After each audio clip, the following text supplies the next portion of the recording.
The Jedi Order is usually framed as the moral center of Star Wars, the calm voice in a galaxy consumed by greed, violence, corruption, and fear. Their temples are bright, their robes are humble, their language sounds spiritual, and their warriors fight for peace rather than conquest. For decades, both the characters inside the universe and the audiences outside it were trained to see the Jedi as unquestionably noble. But the older Star Wars becomes, the more uncomfortable one reality starts creeping into focus. The Jedi did not wait for adults to choose their lifestyle. They searched for children, very young children, infants in many cases.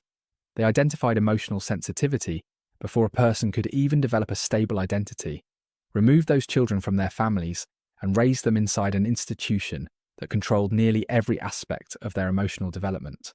And what makes this even more fascinating is that almost nobody in the galaxy seemed disturbed by it. What makes the practice feel even stranger is how casually it is discussed across the prequel era. Qui-Gon Jinn encounters Anakin Skywalker and immediately evaluates him not as a child with attachments and needs, but as a potential Jedi acquisition.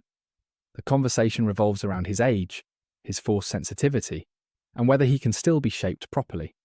Not whether he wants the life. Not whether separation from his mother could psychologically damage him. Not whether a child raised in slavery might need healing before indoctrination into a monastic military order. The Jedi Council's concern is almost entirely procedural. He is too old, already attached, already emotionally formed. The tragedy of Anakin starts becoming visible long before he ever puts on black armor, because the system examining him never truly sees him as a child first. That detail changes the emotional meaning of the entire prequel trilogy. The Jedi constantly speak about compassion, balance, serenity, and peace, yet their structure depends on removing children from ordinary emotional development. They treat attachment almost like a contagious disease because attachment creates competing loyalties. A child raised naturally forms strong bonds with parents, siblings, communities, and personal identity. But the Jedi Order requires loyalty to the institution above all else. That is why recruitment happens so early. The younger the child, the easier it becomes to normalize the doctrine. The Jedi are not evil for doing this, but the system itself begins resembling something far more unsettling than the mythology surrounding it would initially suggest. And the galaxy largely accepts it because the Jedi existed for so long that their behavior became culturally invisible. That is one of the most realistic political details in all of Star Wars. Institutions that survive for thousands of years stop appearing strange to the societies built around them. Their contradictions become normalized through repetition. The Republic does not view Jedi recruitment as suspicious because generations of citizens grew up believing the Jedi were sacred guardians. If the Jedi take children, then clearly there must be a good reason. Nobody seriously questions whether children can meaningfully consent to lifelong emotional conditioning because the Order's prestige shields it from scrutiny. The Jedi became so culturally untouchable that even their most radical practices appeared ordinary. There is also a deeper irony hidden inside the Jedi philosophy itself. The Order fears emotional instability so intensely that it tries to prevent emotional development from happening naturally at all. Instead of teaching adults how to process fear, grief, jealousy, and love, the Jedi attempt to bypass the danger entirely by shaping children before those emotions become deeply rooted. It is preventative ideology disguised as spiritual wisdom. The tragedy is that this approach creates emotionally fragile individuals pretending to be emotionally invulnerable. Jedi are trained to suppress attachment rather than understand it. They are taught distance instead of resilience. And when genuine human emotion inevitably breaks through, the consequences become catastrophic because the individual never learned how to engage with those feelings honestly.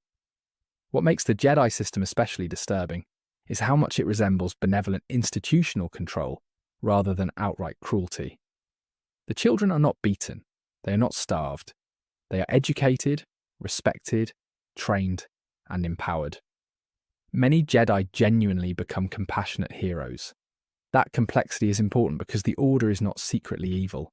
The problem is that systems do not need malicious intent to produce unhealthy outcomes. The Jedi sincerely believed they were protecting both the children and the galaxy. But good intentions can still create environments where individuality becomes secondary to ideological stability. The Order values emotional uniformity because uniformity creates predictability, and predictability creates control. There is a reason the Jedi Temple often feels strangely sterile in the prequels, despite being filled with children. It lacks the emotional chaos associated with actual childhood.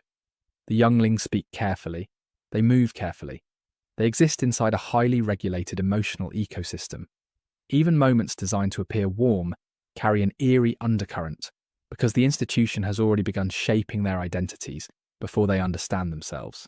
The temple is simultaneously a sanctuary and an engine of psychological conditioning, and Star Wars quietly invites the audience to notice that contradiction without ever turning the Jedi into outright villains. The Clone Wars makes the entire situation even darker because the Jedi are not merely monks anymore. They become generals commanding armies across the galaxy. That means the institution recruiting children is also preparing many of them for eventual military leadership. Again, the Republic accepts this because tradition has normalized it. The Jedi have always been protectors, so nobody stops to consider how strange it is for emotionally restricted warrior monks to oversee galactic warfare while continuing to train children inside the same organization. The lines between spirituality, politics, and militarization completely collapsed during the war, and the Jedi barely notice it happening. Even Yoda reflects this problem more than audiences often realize. He speaks with wisdom, patience, and compassion, but many of his teachings revolve around emotional detachment rather than emotional understanding. He tells Anakin to let go of everything he fears to lose, which sounds profound until you imagine saying it to someone already traumatized by slavery, separation, war, and visions of death. The advice is philosophically consistent with Jedi doctrine, but psychologically disastrous for Anakin specifically. Yoda interprets fear through spiritual abstraction. Anakin experiences it as personal terror. The Jedi often speak about transcending emotion, when what many people actually need is help surviving it. That disconnect explains why the Jedi seem increasingly alien by the end of the Republic era. They are supposed to defend civilization, yet they barely understand ordinary emotional life anymore. Romantic love becomes dangerous. Family bonds become suspicious. Grief becomes weakness. Fear becomes failure.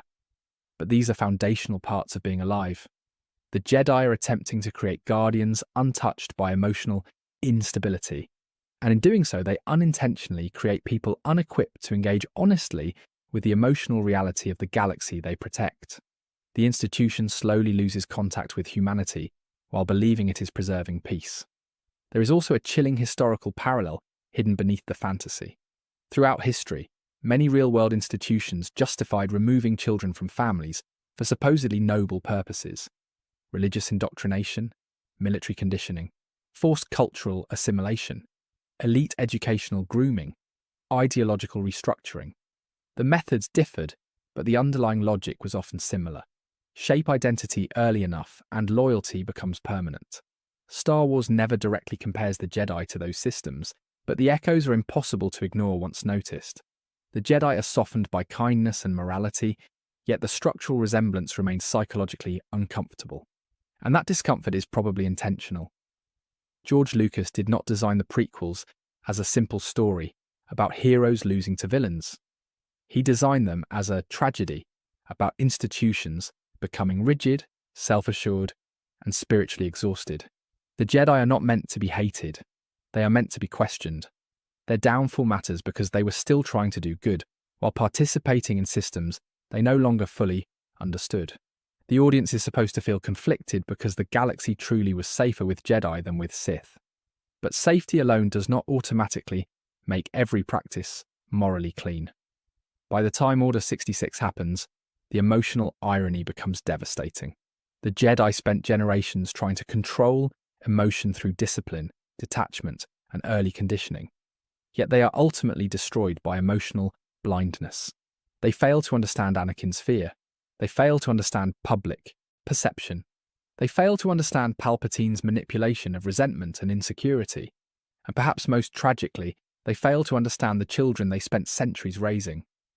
Because beneath all the robes, rituals, and philosophy, the uncomfortable truth remains impossible to fully escape. The Jedi built an entire civilization around recruiting emotionally malleable children, and the galaxy became so accustomed to it that almost nobody stopped to ask whether that should have frightened them from the beginning. And once you start viewing the Jedi through that lens, entire scenes across Star Wars begin feeling different. The Temple no longer feels purely peaceful. The Council no longer feels unquestionably wise. The recruitment process no longer feels harmless. Instead, everything gains a subtle undercurrent of institutional discomfort that the prequels quietly encourage the audience to notice without ever directly spelling it out. That complexity is exactly what makes the Jedi fascinating, because Star Wars refuses to give an easy answer. The Order was not monstrous, but it also was not emotionally healthy. It protected the galaxy while simultaneously losing touch with the people inside it. And that contradiction sits at the very heart of the Republic's collapse.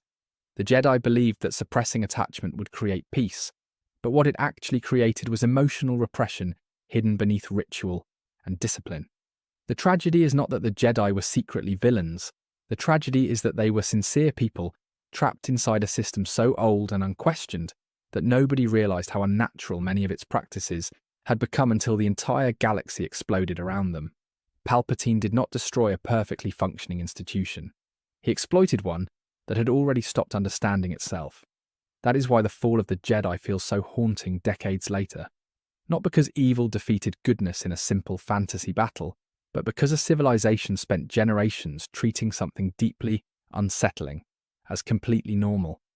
And by the time anyone recognized how fragile the system really was, it was already far too late.